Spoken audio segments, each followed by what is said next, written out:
he's one of the driest comedians you'll ever see, probably because, as he says, he's built for the indoors. You've enjoyed him on Taskmaster New Zealand and a whole bunch of other stuff. Good afternoon and welcome to the studio, Guy Montgomery.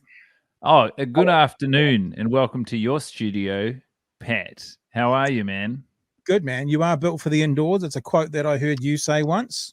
Yes, it is. It's sort of, I guess, trying to capitalize on or weaponize my deep impracticality by drawing attention to it in a fun and funny way. I believe part of the same parcel of the joke was saying that I've made it this far in life by being good for morale.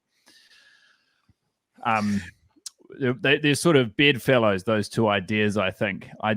You know, if there's a practical project on the go, I will not pick up a tool, but I'll tell you what, it'll be fun to have me around.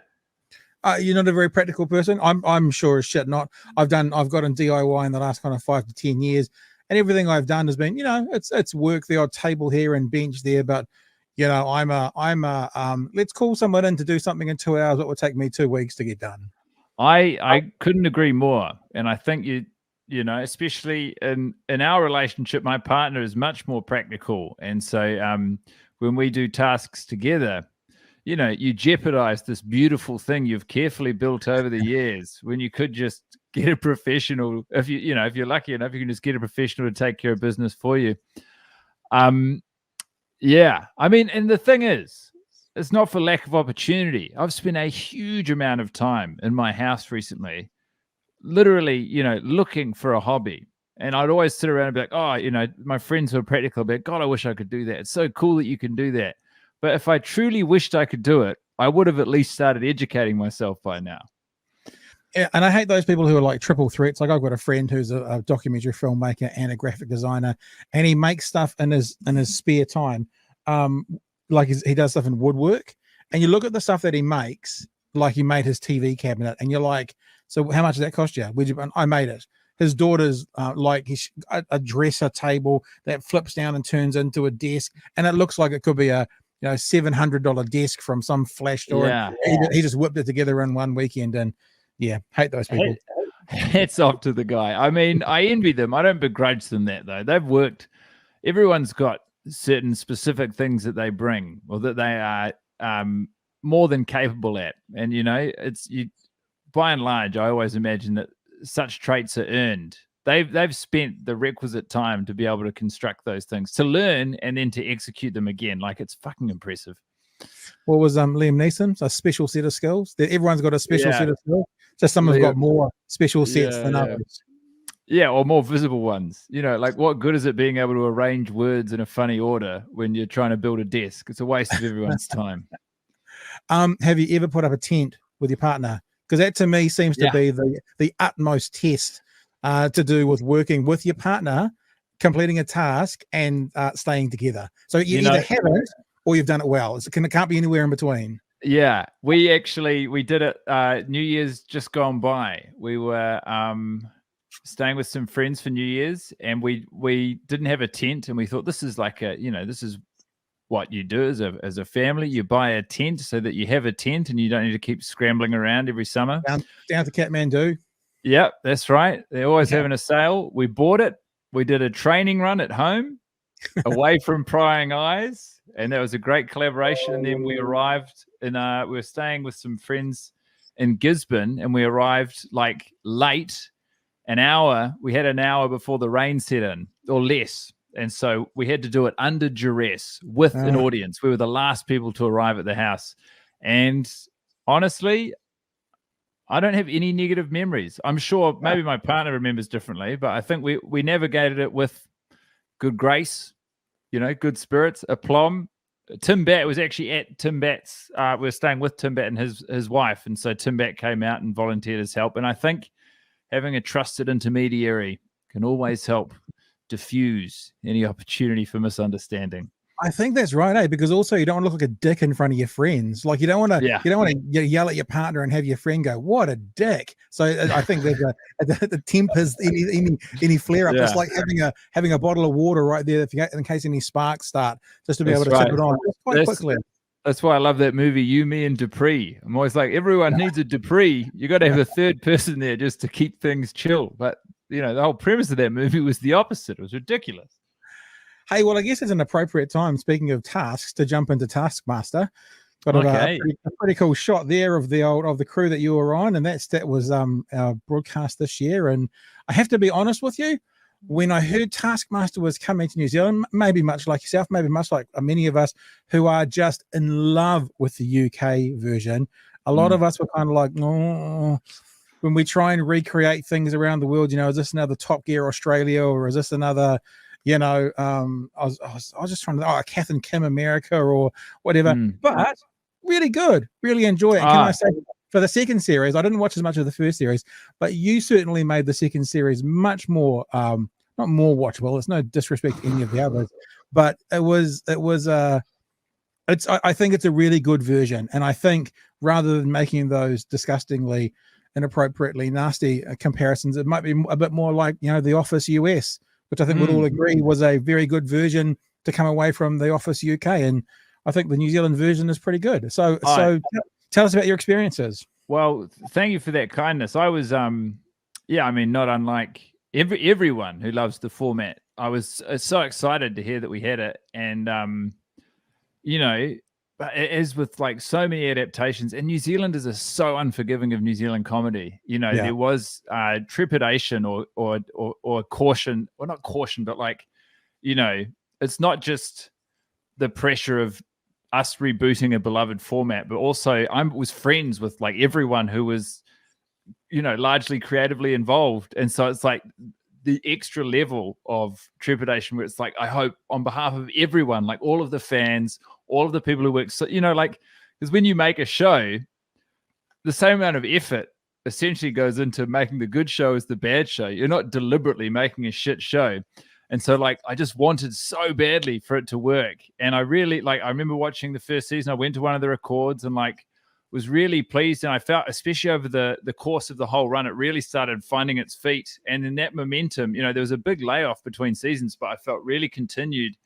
And I think it's like, it's a faithful adaptation, but also an outstanding standalone product. And, like, when I got the call asking if I'd want to do it this year, that was probably that. I mean, I think doing Taskmaster as a stand-up or an improviser is like the greatest job you can hope to be asked to do. I really do. Like, outside of performing stand-up or, you know, stuff that you can generate yourself, when you're appearing in a different format or a panel show, like, it is literally the apex. It is such a perfectly constructed show, and I have nothing but good things to say and positive experiences. And I also like the cast that we had this year. I knew everyone. I knew Laura and David well, and I knew Ursula and Matt professionally, but not really personally. But there was some sort of alchemy where we had such a good time. Like, we had such a good time making that show. You record all of your tasks in a silo, so, like, you're not allowed to talk to any of the other contestants. You're not allowed to actually discuss what's happened with anyone, because, you know, the mystery and the magic of the show is in the reveal when you're sitting there and you're watching back your footage and everyone else's. You don't know what other people have done. And so there's a real sense of camaraderie when you're watching other people's, you know, lateral thinking, or it might not be lateral thinking, but other people's approaches to the same, you know, ludicrous stuff that you've performed. So, yeah, I mean, the response was honestly, I was just so grateful to do it. And the response was so positive. And, like, God willing, I hope that, you know, the depths of, I think, comedy talent in New Zealand right now would support so many more seasons of it. I just hope that it can keep getting made so that everyone gets a turn. I mean, for audiences, but also for comics, like, for everyone to get a turn doing it. Like, it is so fun because you can't prepare. Like, it's, for some people, that's a nightmare, but that is a dream job where you show up and literally it sort of ties into what we were talking about before. The only thing you can bring is a good attitude. Like, you can't think about how you're going to do something that you don't know what you're preparing for. Yeah. I remember talking to Paul Ego about 7 days, and not to say that Paul doesn't work the hard yards, because everyone knows he does, but he was talking about how 7 days is basically, you know, because he is up to date with the news and knows what's going on. There's sort of, and I'm not going to say no prep. I don't want to make it sound like it's a do nothing job, but there's no scripts to learn. There's no, it's like you do just kind of turn up and improvise your way through it. And it's what, I don't know. I mean, Taskmaster in itself, the UK version, I've been in fact, Joe Wilkinson in the UK version, some of the, like, I don't know if you're the same, but I find that, how in comedy, a lot of comics say that laughing out loud is an audience participation thing and it's catching. You don't often do it when you're sitting at home by yourself, but you do it very regularly if you go to a club or something and there's a comic there. Yeah. Joe Wilkinson, there's been some examples in that show where he has had me pissing myself, and I'm sure you know it, but if people don't know it, look up potato in the golf hole. This Google, Joe Wilkinson, potato in the golf hole. It is honestly one of the top 5 funniest things that was on TV, which is now on the internet. It captures the entire magic of the show so perfectly. And I mean, the great thing is the Taskmaster YouTube channel in general is like so well maintained. They've got incredibly well curated playlists with like full seasons of the show on there, and then cut down compilations of all your favorite contestants. Like, yeah, I agree. I think, and I also think part of the magic of it is like, it's timeless. Like I can't remember how long ago Joe's season was, but because of the nature of the show, because it all exists in a vacuum, it's you could discover it now and go back to the very beginning, which is probably 8 or 9 years ago, and it's all of the stuff inside of it is as funny now as it was then, because it doesn't date. Like, and in my opinion, and some of this I think derives from an old Norm Macdonald interview, like, the best comedy exists in a vacuum, where it's like there's some very, very funny topical responses to what's happening. There always will be. But like, to me, the funniest jokes are ones that like you could hear it 20 years from now and the validity holds. It's and I think Taskmaster, they've somehow, like, there's so many different moving parts to get into a format for it to really sing like that. And they've just, they've done it. But I also think so much of the comedy comes from the doing of the task. It's not like you look at some comedy from the 70s, the 80s, like Eddie Murphy Delirious was one of the all-time greatest. But when you look at it now, him making jokes about being a gay siren on top of a car, you kind of go, oh, it's of the era. It doesn't quite play quite so well. Or if you look at a George Carlin talking about the political world in the era, although that's a lot more transposable, to be honest, to what's going on now. But that stuff dates. Whereas if the task is getting a cat out of the fucking tree, there's nothing in there that's going to be like, that feels so 2020 how they're getting that cat out of the tree. It's not related to anything. Yeah, I totally agree. And again, like, this isn't to discredit or like dismiss comedy that is responding to the current day. Like, if you think about some of those Carlin routines, they're like such incredible timestamps or encapsulations of what the world was facing at the time. But I just like, this. I mean, it's all sort of, I guess, in response to the Taskmaster question. But it was just like, it was honestly the greatest. Aside from getting to do stand up, it was the greatest professional experience of my life. And so I'm so glad that you enjoyed it. And like that, the response. As a comedian in New Zealand, you do a lot of stuff, and one of the prevailing responses, not always, but like if you read comments online about New Zealanders responding to New Zealand comedy, or those who specifically comment on articles, it is nearly always negative. And the response to that season of Taskmaster, and Taskmaster in New Zealand in general, has been so positive. I find it incredibly gratifying.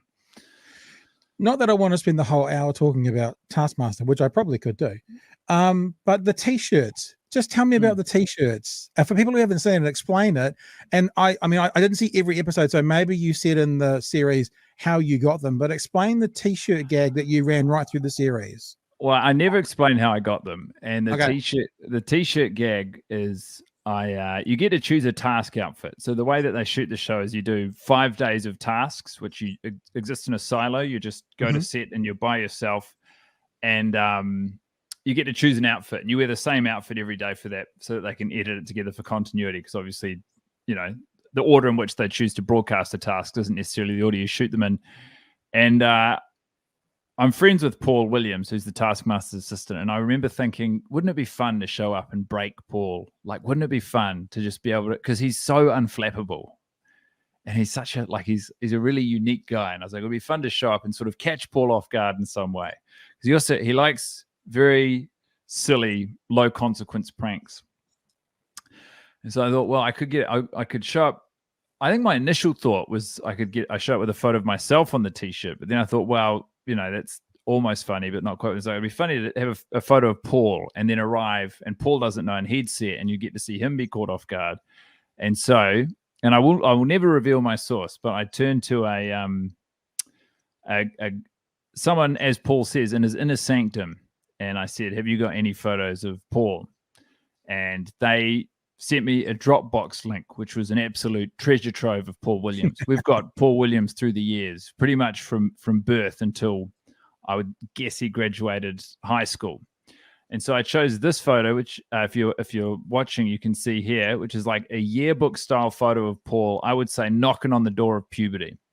And I thought, 15, maybe. Yeah, it's a funny photo because it's like, I remember that age for myself, and it's like you're growing out of your face and into your new face, kind of, and it's just like it's a funny time. And so I thought it's a funny photo to show up with, and I did, and it's like Paul gave a response and then tried to be unflappable, and we got on with the task. And then at like morning tea or something, he was like, "I'm so gutted you chose that photo because I remember the year afterwards, I had the most handsome yearbook photo I've ever had." And I was like, yeah, but I mean, that's why this photo is good. So anyway, task outfit, chose the t-shirt. And then, you work with a wardrobe person knowing that there's 10 episodes of you in the studio and you've got to have 10 outfits. And I love t-shirts. They're like my favorite fashion item. I think it's a great, the right t-shirt can be a great, it can be a great way to break ice conversationally with a stranger, or it can create a moment of intimacy between people who don't necessarily know each other very well.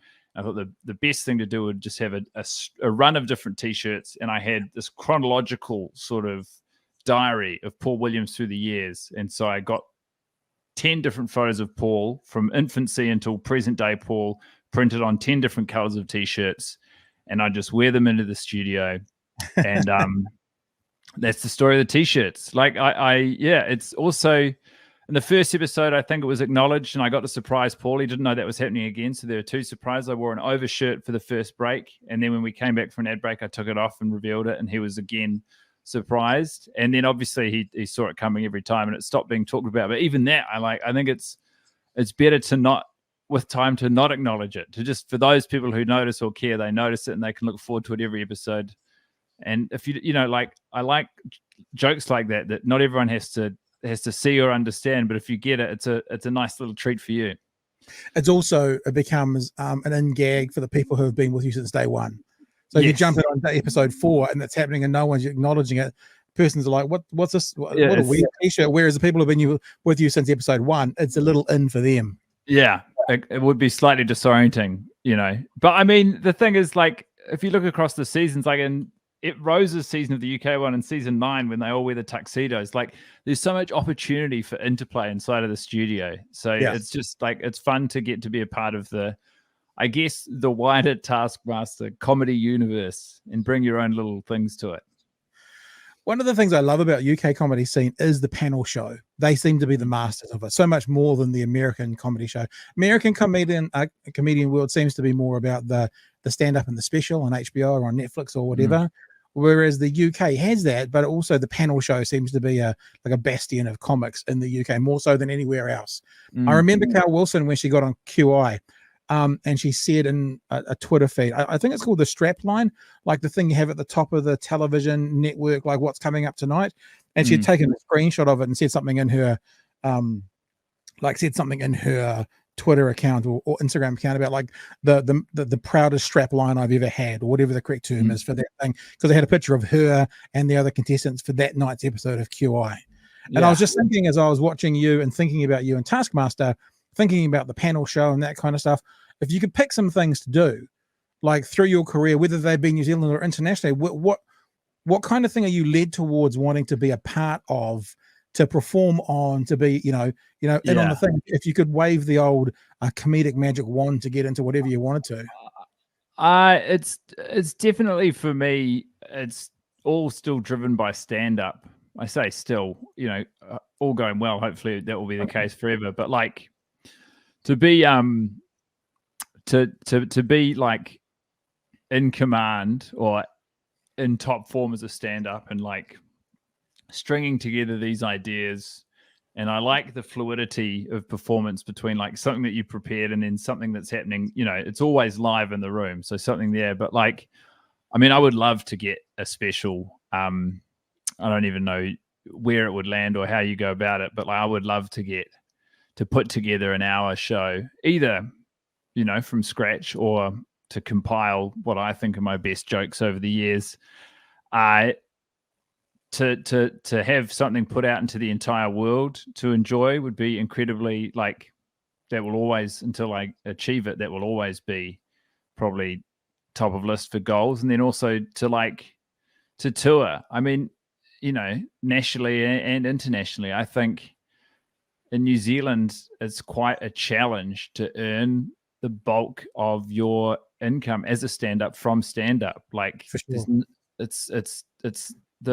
we just don't have the population density or the relationship to it for that to be the case. You get to do a lot of awesome jobs and cool work that's like comedy adjacent, but it's not, you know, like you become good at stand-up and then all of a sudden you're asked to do some things which are almost stand-up but not quite stand-up. And I'm incredibly grateful for every opportunity, but like, you know, to reach a point where my primary source of income is stand-up and I can just choose to do that and then everything else as a bonus would be, if we're talking like big picture dream, that would be incredible. Yeah. And it's further challenged because there's a pandemic that is rudely still going on, which is sort of, you know, it's cast a question mark over a lot of, you know, the arts in every place around the world, but also the ability to travel and perform stand up or whatever it is that you're a practitioner of elsewhere. But those are definitely primary goals. I would also love to create a format akin to Taskmaster, or, you know, some vehicle to showcase other comedians, and also that I would love to helm and like facilitate. Yeah, cool. I think would be, you know, fantastic. But it's like, I mean, you know how it is. You've set up your own platform and your own thing. It's just like it's a challenge, and it requires a huge amount of work, and there'll be periods where you feel incredibly motivated and like it's possible, and you're gonna do it, and you're gonna kick the door down, and then there'll be other times when you just feel like you're coming up against like something impossible. It's just sort of the nature of pursuing something. I think there is that, but there is also like there's a strange hand in hand at the moment where everything you're saying is true and accurate, but compared to say 30 years ago, the entry to doing those things is so much less now. I mean, what I've got in here in this little studio in the basement of my house probably is better than what, you know, the TV, when I talk about better, I mean quality wise, than what the TV NZ studio had in the 90s. You know, so the entry to getting into that is lesser, but still it seems if you want to do those sort of something that would work on Netflix or HBO, those things, that's still a big production, and it needs big production values, or it just looks like someone's got their handy cam out. The handy cams even exist anymore? Anyway, someone's got their cell phone out and they've recorded it in a basement somewhere. It is, yeah. It's interesting. You're exactly right, and you can like bring those things together. You know, like it pays to film, or I record the audio on all of my sets when I perform, but it pays to film sets because you never know when like one particular joke or one particular thing will go off, and then like, you know, there's no barrier to trade in you uploading that to YouTube or you putting it online, and you know, it's still there's still other stuff at play, but it has been somewhat democratized, and like, you know, you might get caught in the algorithm and suddenly you have a huge opportunity. And like, again, in New Zealand, I feel like, you know, we're so close to people. Like, I'm good friends with Ursula, I'm good friends with Rose, and like, you know, you're so close to people who are suddenly, through years of graft and hard work and, you know, innate talent, being given these opportunities. Like, it feels realistic to have these goals, but it's just a matter of, you know, of continuing to work as hard as you can and to keep moving forward. And like the flip side of us having access to better technologies and like being able to upload more of ourselves and our ideas is that everyone has that. And so it's fantastic, obviously, but also like, you know, the competition is greater than it's ever been. And you're not just competing with, like New Zealanders now. The internet is a global space. You're competing with people who are trying to do the same thing from everywhere around the world. And that must change things for you. I remember hearing Jay Leno talking about how he didn't want to do a special because he was an old school comic who could, tour for 2 years on one set, 5 years on one set, especially in America with 300 million people. Who knows what's that? A couple of thousand cities. He could use that same set for 5 years. He wasn't a topical comedian or a politically based comedian. So he actually never wanted to do, certainly in the past, it might have changed now, but never wanted to do that. But nowadays, unless you're Dave Chappelle and you lock people's phones up, you can't even do it if you don't want to, because someone will be recording you on one of these things. And then all of a sudden that joke's out there anyway, whether you like it or not. So it's a different world. I think that's changed a little bit, because I think that fans, both live and online, respect the process of creation. Like, people who are fans of things have more access to information. They have a more intimate relationship to those things they love now than they ever have. And obviously there's always a risk of someone filming something and putting it online, but also like the people who, know you're building towards something or want to enjoy the product as it's intended, I think, generally speaking, pretty respectful and happy to not watch that stuff, or to sort of, if it gets out before it's ready or whatever, to either ignore it or consume it, but also enjoy it as part of the wider thing you're creating. It's like, I don't know, man. Like it's the thing I keep coming back to is like, all you can do is keep going. It's literally the only thing we have control over. And like, I feel like I've been doing, this is my 10th year doing stand-up, and I'm so like, I've already managed to achieve so much, like more than what I imagined. Well, not than what I dreamt, but certainly like what I realistically thought I might get to do. And as you knock off new goals or whatever, or you keep going, it's like it's the constantly shifting goalposts, which can be a cause of frustration, but also it's a great motivator. And it's like, what keeps the best people going is you just like, I want to create like a perfect hour of comedy that can be released to an international audience, and everyone who watches it has access points to the bits. And 10 years from now, you could put it on and it would still function as a very funny show. I don't think I can do exactly that, but I reckon I can get pretty fucking close. Yeah. And that would be sick. There's an element of it is what it is. Whether the current way of doing things is better or worse than the previous way, it doesn't really matter, because it is what it is. Yeah. I mean, we don't, I play poker. I love playing poker, and you only have the cards to play with that you get dealt. You can use those in many different ways and represent a different hand or whatever. But you only have what you have, and you have to play that game at that time on that, with those cards or with those conditions. So so no use complaining about it. Just like you say, just absolutely. And there's always, it's across everything. There's always luck, and there's always stuff that's outside your control. And it's like, I think especially in the creative arts and things, it's very easy to get distracted and look elsewhere. But honestly, what other people are achieving and doing has nothing to do with you. Like, I feel what's within my grasp, and that's what you can work on. And some days that's easier than other days, and some days you're like, well, I ain't gonna do shit. I'm not gonna do a damn thing. I'm gonna put my feet up. You're also, a lot of us look to, so you're talking about stand-up comedy, but a lot of people will look to you, me being one of them, and would love to try and get somewhere near the success you've had in other areas. I am, of course, talking about the worst idea of all time, arguably New Zealand's most successful podcast. Last time I talked to Tim, your podcast marriage partner, I was going to say, if you guys are in a podcast marriage, who was the husband, who was the wife, or is it a same sex union? I mean, I would say it's a. I don't think our roles within the podcast fulfill, any notion of gender roles, but I think Tim certainly is, because he has all the technical know-how. Right. He probably carries more of the mental burden, whereas I help create ideas, and we record together, and I try to contribute as much as I can on the back end, but like there's an uneven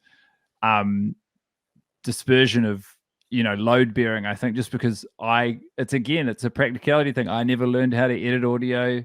because I never I didn't ever and Tim and I are actually quite complimentary in this way. Tim is like an incredibly self-taught, very talented media guy. He's like, he's taught himself so many different skills, and all I've ever really wanted to do is be funny and build and appear on platforms to be funny. And hopefully the trade-off of that is, having a bigger audience of people who will want to watch me or take part in me being funny. And the worst area of all time is opened neither of us would have had a damn clue that was going to be anything.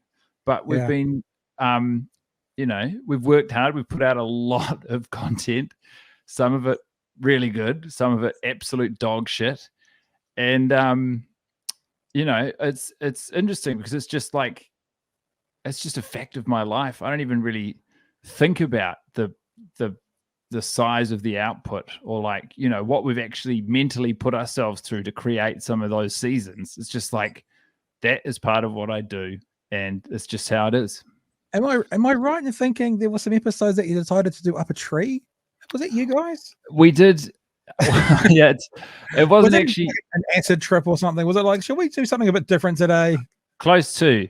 So that wasn't even an episode up a tree. That was like we'd done all these seasons of watching and reviewing the same movie over and over, and us getting in a tree was a treat to ourselves. We were like, well, what would it be nice for us to do? And we thought, we'll get in a tree. So we did podcast in a tree. And again, this is where Tim's an incredibly self-built media magnate. He I provided some equipment, but he had the technical equipment to record it, to edit it together as both a video and audio. But yeah, we did 7 trees, and we had segments, like as you say, had drugs in a tree. We do different drugs in our tree on different episodes. We had sandwich in a tree.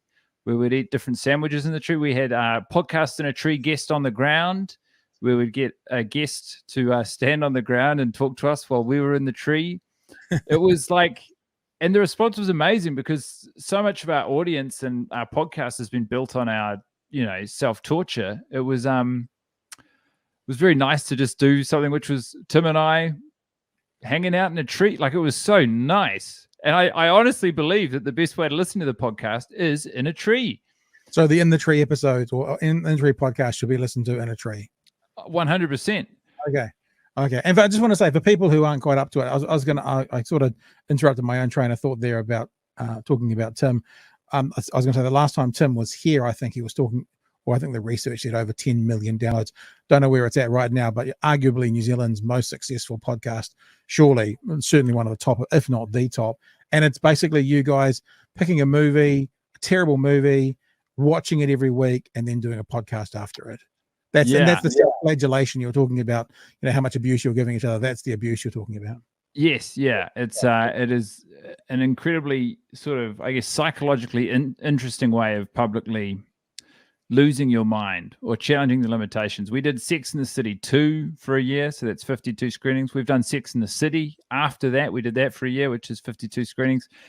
And neither of us have seen the show, apart from odds and ends. And just to represent the sort of psychological impact of watching those movies over and over again is this reboot has just come out, and just like that, which is the characters in present day minus Samantha. And we're gonna do a watch along season for the podcast. We're not gonna watch it over and over again, but we just watch each episode and talk about it. And we watched the first episode, and this is Biometrics. This is a bad show, and it's been responded with sort of and not indifference, but sort of why is this happening? This isn't necessary. We don't need these characters to be alive anymore. But I loved it because it was the first time I can remember seeing these characters I've spent so much time with do different activities and make different decisions. And that is not a normal or challenging bar to set for a television show or movie to clear. Literally creating the show meant that they would clear that hurdle, but I just found it so satisfying to see them do literally anything else except go to fucking Abu Dhabi and be rude. That I was like, this is a good show, Tim. And he disagreed. Although sometimes I think about bad content or bad product done by someone else, it can be very good. And I think there's a famous. It's either I always get Travis and Coldplay mixed up, but I think it might have been Travis doing "Hit Me Baby One More Time" by Britney Spears, and when they do it, it's amazing. And it's a bit like what's his name, the Man in Black, when he did "Hurt." Was it "Hurt"? Johnny Cash did "Hurt." Johnny Cash did "Hurt." 9 Inch Nails song. Yeah. And someone else. No, I'm not saying 9 Inch Nails song was bad, but when someone else does it, it can be. So that sometimes it's not the writing or the actual content, it's the performance of it as well, and that I think comes into a lot of I always say content because of what I do, but you know what I mean, whether it's art, whether it's acting or music or whatever it is.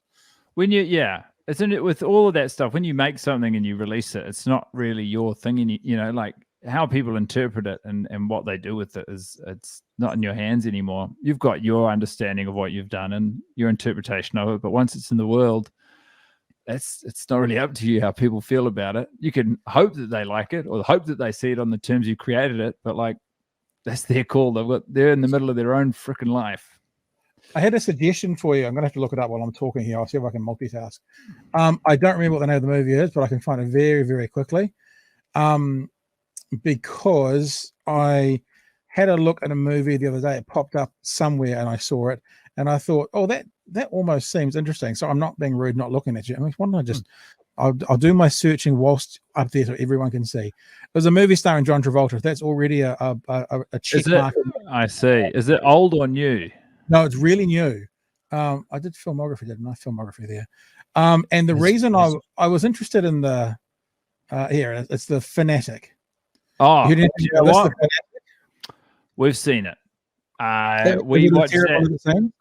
Yeah, it's close to unwatchable. Incredibly, it's as you can see, it's the debut feature from Limp Bizkit's Fred Durst.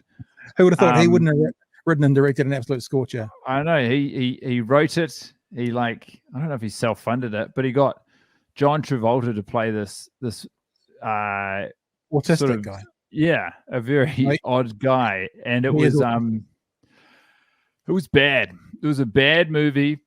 I can't remember the details of it. We watched it. We on our Patreon we let a certain tier of subscribers choose a movie for us to watch and review every month, and that was force fed to us. And as you can see there, the box office of $3,153, I would say, is probably a fair representative of what the output was.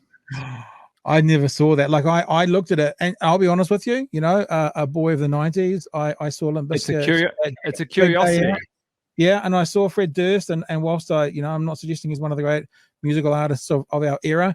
I take a look around the Limp Bizkit doing the Mission Impossible theme. I was a fan. I was into it, so I thought I'd have a look. And before I started watching it, though, I looked up Rotten Tomatoes, and I'm from memory at 17%. And normally you see something that is 17%, and that'll be audience score, but it's like 90% critic score, or the other way around. But this was like 17% and 19%. Yeah, and I went, okay, it's probably one of those ones. When the critics and the audience agree, it's tough to argue with that much data. But I don't know, like these things. There are songs I like, which I'm sure aren't good songs, but like especially music is so powerful. It demarks like moments in time, or like certain songs you have such strong emotional resonance or like connection to, because it's it tells you about who you were, what you were doing at that time. I was actually thinking about it. I was driving. What was I doing? I was out with my stepdaughter yesterday. We were buying some gifts or something, and I drove past she's 6, and I've known her since she was like 2.5, so we're very close. She sort of doesn't remember not knowing me, but I was driving past a flat that I used to live in, and I was like, I used to live in that flat. And as I said, I was like, this isn't interesting. Like, this is not interesting to her. As I thought that because I thought of all the people in my life who have driven me past something and said, I used to live here, or this was a place where this happened. And it's like, it's not for them.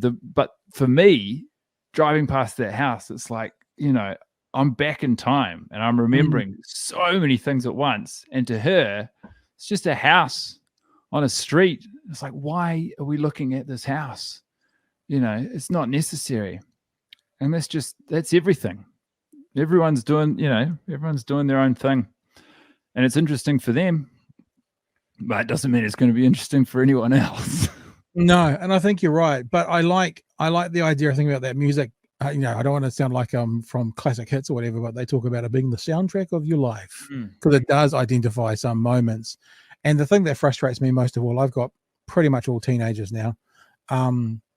One about to turn 13 next year, but I'd be singing these songs. Like Vogue came on the radio today from Madonna, and I was talking to my kid. I was dropping my kid off at a sleepover, and I'm like, "Do you know what this is?" And she was like, "Oh, I know this." I said, "It's Vogue," and she started doing this, you know. And I'm like, "Yeah, that's it." And I said, "Where do you know that from?" She goes, "Fucking Glee." I was like, "Fucking what Glee's done to my childhood?" Because all my kids know these amazing songs, not because they've heard them on the radio by the actual authentic artists. They've heard them on fucking Glee. It drives me insane. I feel like they're ruining my childhood by knowing songs from that television program. Is not the other interpretation of this, you know, like Glee is a gateway drug. Glee is a flash in the pan for in your child's life.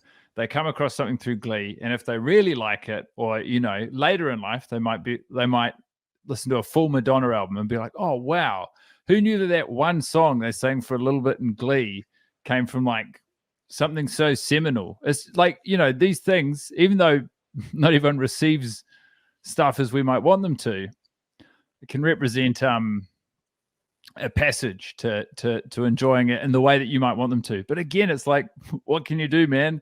Madonna probably doesn't want people to know about Vogue through Glee. Yeah. Excuse me, my dog. It's just what it is. My dog just turned up, so I need to get on her mat. Go on. Oh, don't want to track you in there, girl. Go get on your mat. Go on, go get on your mat. Is your dog got a podcast after this? On your mat. No, she's just got. I've actually normally got the get on your mat. Get on your mat. Hey, come back here. Get on your mat. Lie down. You stay there. I've actually got another camera over there, which I call Puppy Cam, that normally goes down onto her mat, but she wasn't here before, but she's here now, so I can't do anything about it. Gorgeous. You know, I get it. It could be a gateway drug, although I think evidence and research has pretty much showed that the theory of gateway drugs is bollocks. But anyway, I mean, like I put on Rocky Horror Picture Show the other day because that was it was before my time, but in the 80s, you know, Rocky Horror Picture Show, The Young Ones, all these things were also formative for me. And again, it was Glee, and they knew it. And I'm showing them Richard O'Brien, and I'm showing them this is the original. Then I'm showing the photos with me when I interviewed Richard O'Brien, and all these things. And it's just like, yeah, Glee. I'm like, oh, okay. Now, but then I watch it back again. I think it would be cool if it was a gateway drug, and they'd go, that was really cool. Let's watch the original. But they don't. They go, that was really cool. You know, I don't like this one so much, but Glee was really cool.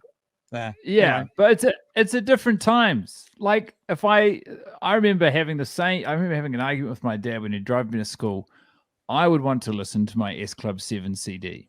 He would want to listen to his Rolling Stones CD.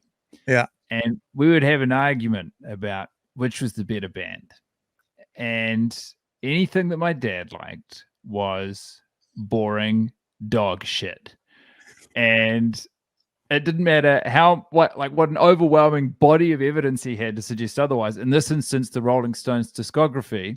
And what I liked was very cool.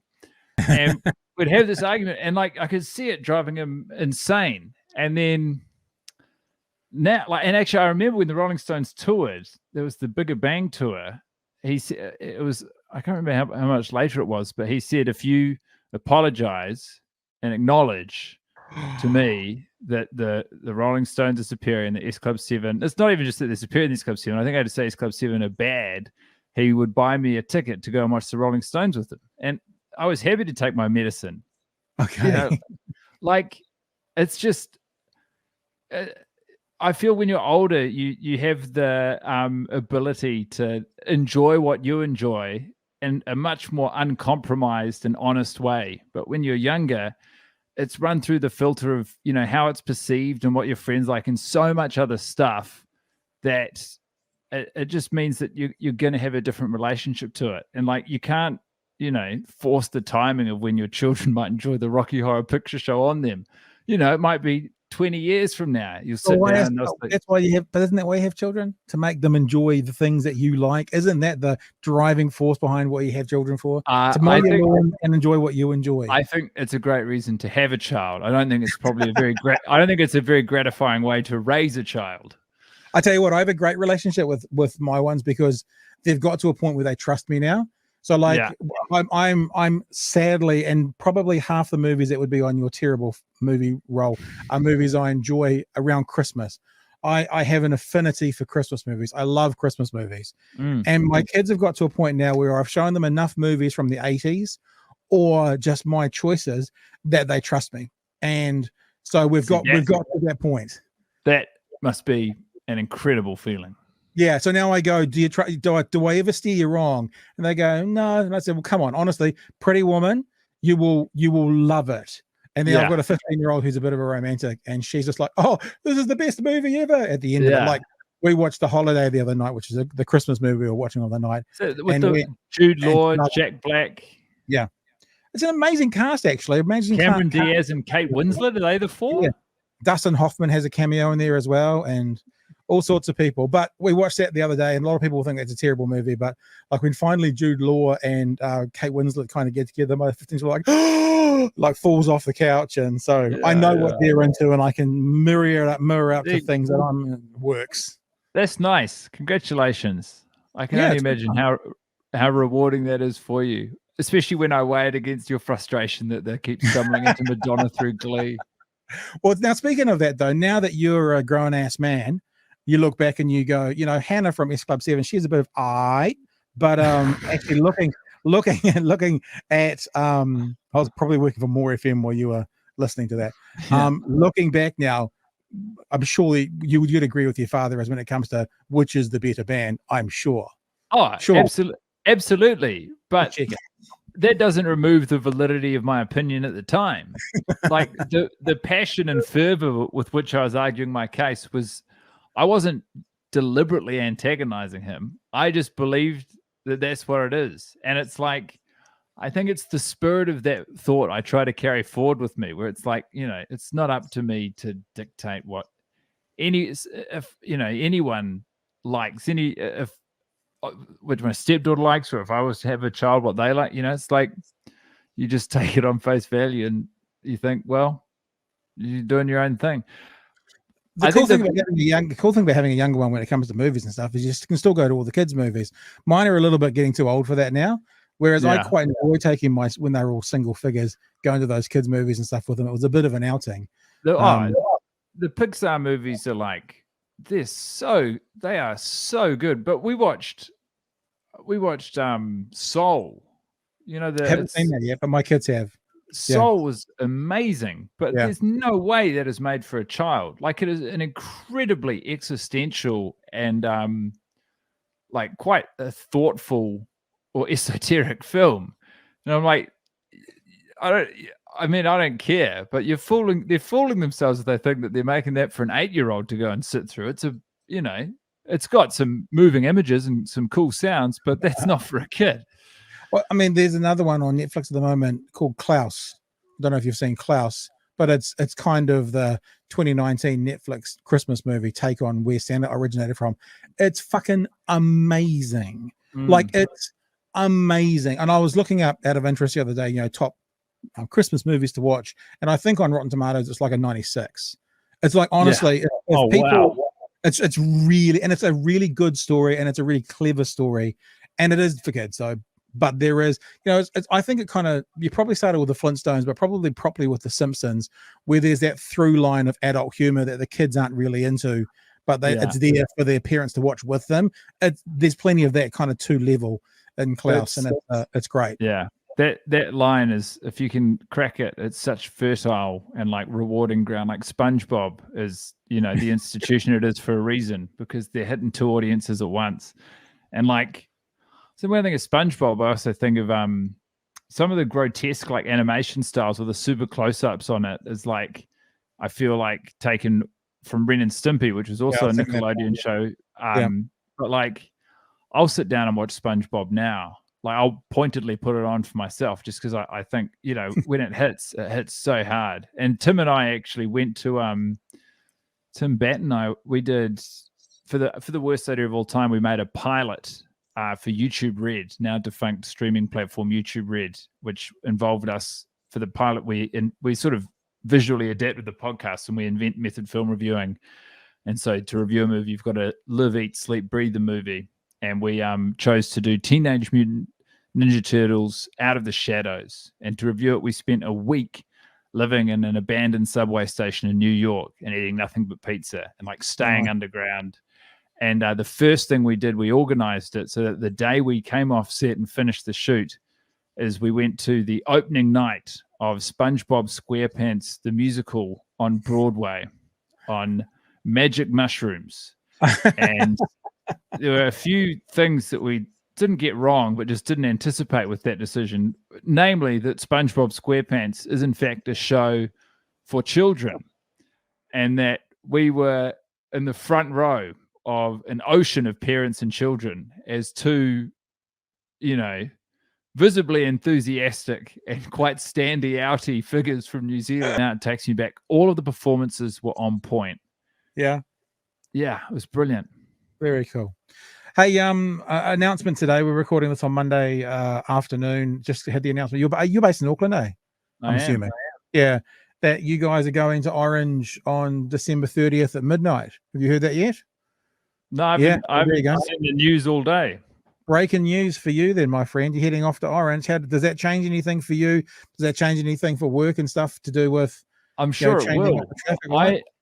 I don't actually know the specifics, but it's great news. It will increase. Hopefully, what it means is it increases audience capacity. Well, my most selfish and immediate personal and professional interpretation of it is that hopefully it means more people can come out and watch shows.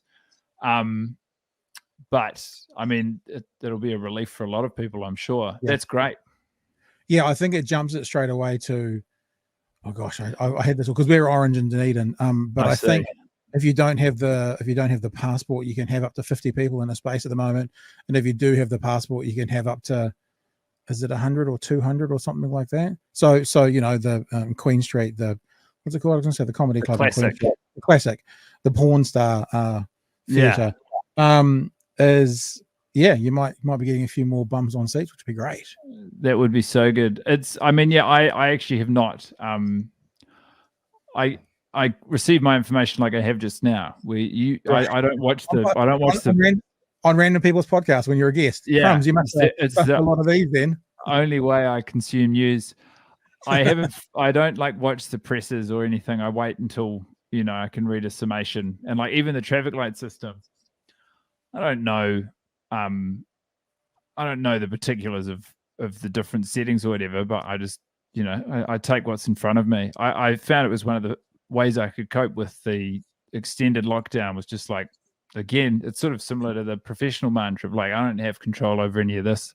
I don't need to engage or have reckons with the entirety of it. Like I'll do what tiny part I can, which is to get vaccinated and stay home and wait till I'm told I can go and hang out with my pals. And I got to tell you, you spend 3 months without pals or 4 months without, going down for a beer. When you get those little luxuries back, my God, you feel like you're on top of a mountain. Yeah, and I'd have to say, I'm not meaning to sound smug, but we forget outside of Auckland. So I have been to the movies with my kids in the last few weeks. I took them to Encanto 2 weekends ago. We went and saw a movie. And I've tweeted about it, and I think it was my sister that goes, "Oh, we can't fucking go to movies in Auckland." I'm like, oh shit! Yeah. Oh, you forget. But but what are you going to do? You've got to live your life as well. Like in New Zealand, maybe we were quite so braggadocious about it. Maybe, but we were collectively doing that to the world for so long, and it's like I understand it would frustrate people. Look at us at the rugby. Exactly, but you got to enjoy your life when you can, especially now. I feel like when you don't know if you're going to be allowed to go to the movies in a week. I forgot until literally today.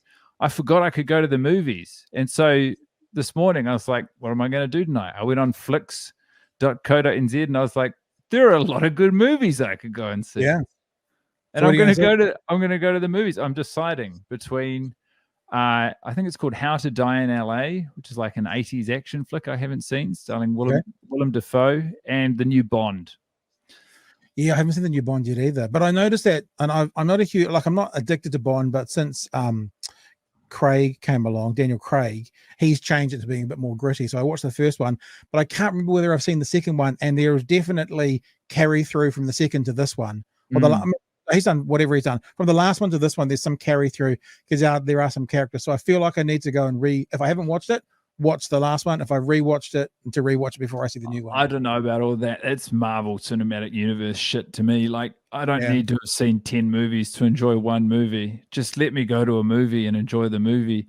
I have seen both of Craig's Bonds, and I don't remember the details of either of them. But I'll go along and I'll enjoy it on its merits. Like, I don't know. Not everything has to interlock. It's all driven by, the idea that you can maximize the value of a commercial property. It's like, if we make it so they have to have seen the 2 other movies to enjoy this movie, that means that people are watching 3 times as many of our movies. Just make a good movie. I don't want to have to do homework to go to the fucking movies. It's true. It disappointed me a little bit about June as well. I saw June, and I didn't realize till about half an hour, because I remember the original June, to about half an hour from the end, and I was going, fuck, let's better get a bit of a move on if it's going to finish in time, that it was actually part 1 of 2. So that disappointed me. I got stuck also, into it. Yeah, must have relieved you as well that they didn't suddenly like try and rattle off the second half of a book in 30 minutes. Hey, I had to ask you about one question, and without trying to seem too cheeky and too rude, is this your early stage trial for your own soft porn OnlyFans page? Is that what we're doing here? No, this was actually not intended for release. This is a photo of me. It wasn't intended for sleeping. release, so you put it on Instagram. Got it. With you.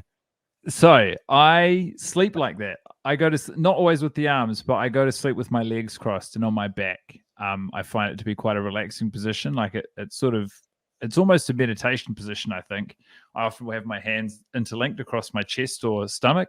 Oh. And I sort of have talked to some friends, and everyone finds it unlikely and stressful. They hate that I do it, and my partner hates that I do it too. And then this was taken. I went out. This is like after our lockdown ended. I think maybe I went to the Classic. I think I had a show and then went to a party or something. And she went out for dinner with some friends, and just so happened that night to be bad mouthing my sleeping technique. And then I woke up the next morning, and she was up and about, and I was still in bed. And then was showing this photo that she'd sent to everyone who she'd been at dinner with, being like, "Do you see? I'm not talking shit. This is real." And then I thought, well, if you've done it, I'm going to take it and I'm going to share it with the world, because it is somewhat unusual. I've got my legs crossed, and in this photo, I've got both my arms crossed over my head. Although, again, I'd like to reiterate that's not always usual. But I do look like I'm having a fantastic bit of kip. Yeah, I tell you what, you look comfy, or whatever anyone else thinks. But it feels a little bit like when someone gets their phone hacked, some starlet from US gets their phone hacked, and they go, "Well, here's my boobs. If you're going to release it, I'll just show everyone my boobs." You kind of do that to your partner, so I think that's a powerful move. I don't know. I mean, like, as soon as all that social media stuff's interesting, isn't it? You've got control over how much you share and whatever. But like, I don't care. It's just me sleeping. Sleeping is a very vulnerable thing, isn't it? Like, everyone sleeps. Even the most successful people, they sleep. And when you're sleeping, you sleep. It's just crazy. It's crazy to think. It's like a different version of everybody poos. Except the Queen, except Kim Jong-un. He doesn't. Yeah, he apparently of course. has enough going on. Hey, Christmas coming up. Got anything exciting going on? I mean, you're in Auckland, which is currently red, but anything exciting for you around Christmas coming up? I'm leaving Auckland. Yep. That's pretty exciting. Because you can leave after the 15th, eh? That's like the gates are open as long as you're got your passport or have a negative test. Yeah. And I'm going to have both. Well, I've got my passport, but I'm going to get a negative test, and I'm going to get a test and hope that it's negative. And I'm going down to Wellington. I'm doing comedy in Wellington. I don't know when this is released, but on Thursday, the 16th, I think, is it? Thursday, the 16th of December at San Fran. So you're really 15th. You're really out the door. I leave on the 16th. Yeah. We haven't seen our families, and so I'm going to see them, and then I'm going to see my folks and my sister for Christmas, and I'm going to go on holiday. I've got one job to do one professional job to do between now and Thursday, and then I'm going to I mean, it sounds ridiculous to want a holiday after being at home for 4 months, but I'm going to holiday, man. I got to say, I mean, I work for myself. I do my own hours. I mean, most people would look at my life. In fact, I have boarders that live with me. And I had one of them say to me the other day, what do you actually do for a job? Yeah. And it's hard to describe. But this year, even more so than last year, like I described this to someone the other day. I used to catch the bus home from Central Auckland to Hillsborough every single day from St. Peter's College back to home. And I would find that there would be a physical manifestation of my bladder the closer I got to my house. Yeah. And it's not just because there was more time. There seemed to be something that new. And I've talked to a doctor about this, doctor mate of mine, and he was like, because I always said to him, it's amazing how, like, not so much for me in my 40s anymore, but certainly for a long while, you could get up and go for a piss in the morning and you'd be pissing for 60 seconds. Yet during the day, when you're busting and you get 30 seconds of piss out, you're like, how do you hold twice as much at night? And the doctor was like, your body can literally do that. And they also said, when you get into times of stress, if you need to go for a piss, your body can then shut that down and stop you needing to go because it's a stressful thing, like if you're running from a fucking tiger or something. Yeah. But anyway, the physical manifestation that could happen, the closer I got to home, the longer the bus ride, there was a more of a physical impact on my body of needing to go to the bathroom.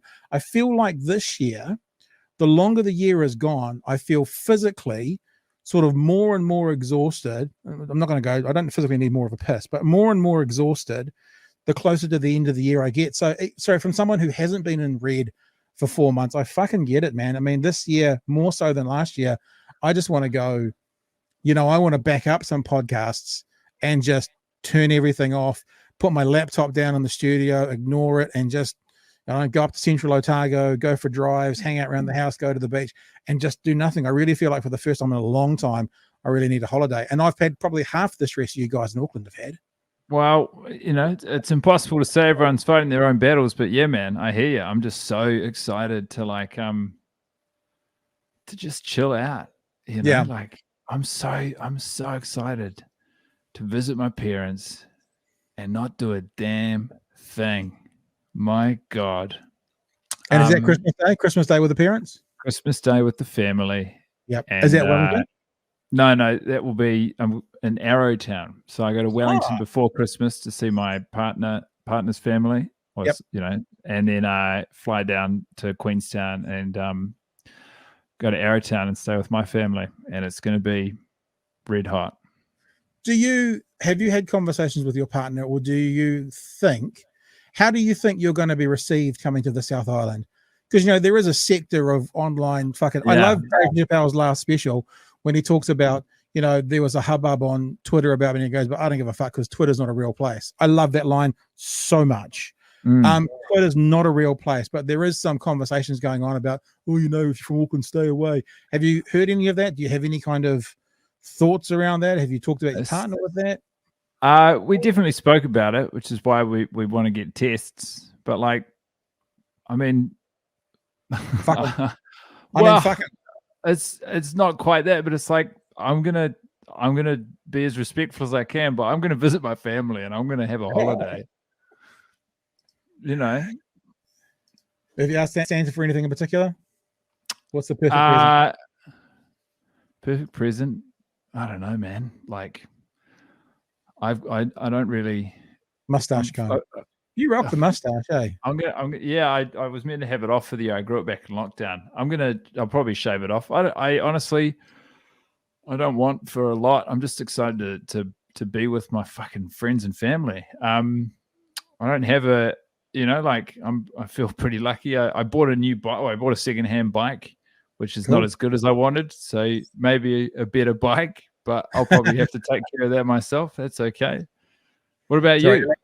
You're allowed to have I bought myself I haven't bought myself anything for a very, very long time, but I upgraded my my watch, which my kids then stole off me and wrapped it up and put it under the tree, and now I have to fucking wait for it. And then my fucking dog got under the tree today and found some chocolates, so I have to go and sort that out now. So you know what? The honest answer is I want for nothing. I live a privileged life. I'm lucky where I live. It's inexpensive. I'm very, very lucky in the world. Honestly, there's no, I mean, you always want something, I'd like this, but I don't want for anything, meaning I don't need anything. So, not to sound too cheesy and too corny, but, happy and healthy holiday break and, see friends and family. I won't be seeing half of my family because they're all in Auckland. But the ones I've got down here and the friends I've got down here hanging out and spending time with, and, hold beers in the evenings and going to watch the cricket. I think we've got a couple of Black Caps matches down here this summer, which will Shit be fun. hot. Yeah, man. That'll be so fun at the University Oval. Yeah, for sure. It's a great place to watch cricket. You can have such a good time. But Guy Montgomery, if people want to like check up on you, find you, follow along with you, because it's what you do. You're a public person. Your Instagram, Guy_Mont. Yes, same as my Twitter. Yep, Twitter right there, Guy_Mont. Yeah. And I have to say that I also was part of the problem before we were talking about it. That has to be, no offense to you, but that has to be one of the worst photos I've ever seen in my life. And Thank you. I congratulate you for putting it out there. No, yeah, I appreciate it. I took that photo. For those who can't see, once again, it was a photo of me. The full poster was me nude, stretching my body into a pool and weeing into the pool. And it was taken. I was on a holiday with my partner. It was in the opening throes of our romance. We were at an Airbnb in New York, not the city, but like New York State. Right. And I was being very silly and doing these ludicrous thrusts. And she said, "Have you got any wee in you?" And I said, "No." She said, "You should do a little bit of wee." And I pushed the wee out, and she took a photo. And then I thought, that is a funny poster. And she hasn't actually released that. I mean, come on. I mean, you think? I know. Yeah. There's a lot of breaches.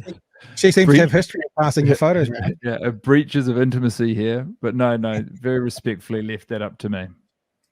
Guy, it's been an absolute pleasure talking to you. Thank you so much for coming on. Thanks for having me, Pat. Oh, dude, anytime. And you know, it's a pleasure to talk to you, and I'm excited about what's coming up. I'm excited for you guys in Auckland to get some more freedom. I love the podcast. If people want to check it out, of course, The Worst Idea of All Time, let's put that up there as well. You'll be one of many, because as we said, there's billions of people that listen to it. And I guess Twitter and Instagram to follow you to find out what's coming up next year for comedian Guy Montgomery. Appreciate it, Pat. Have a wonderful holidays.